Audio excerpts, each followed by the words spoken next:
سرمایہ دارانہ نظام در حقیقت جو ہے یہ ایک یورپ کی ایک ویلیو ہے، ایک بنیادی قدر ہے جس کا نتیجہ ہے، اور وہ ہے آزادی۔ آزادی کا سیاسی رخ دیکھا جائے تو جمہوریت سامنے آتی ہے، اور آزادی کا اگر معاشی پہلو دیکھا جائے تو سرمایہ دارانہ نظام ہمارے سامنے آتا ہے۔ حقیقت میں آزادی ہے، آزادی فرد کی آزادی،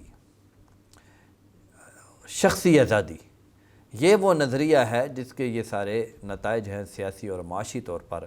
ایک طرف سرمایہ دارانہ نظام ہمارے سامنے آتا ہے اور دوسری طرف جمہوریت ہمارے سامنے آتی ہے۔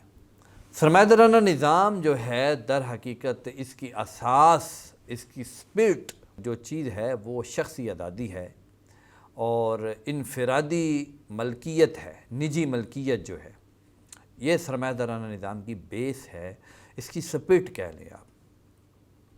سرمایہ دارانہ نظام کا آغاز جاگیرداری نظام کے خاتمے کے بعد سے ہوتا ہے۔ یورپ میں پہلے جاگیرداری نظام تھا، اس کے بعد پھر جو لوگ ہیں انہوں نے رد عمل میں، ریاکشن میں اس سے وہ جان چھڑائی تو وہ سرمایہ داری نظام کی طرف چلے گئے۔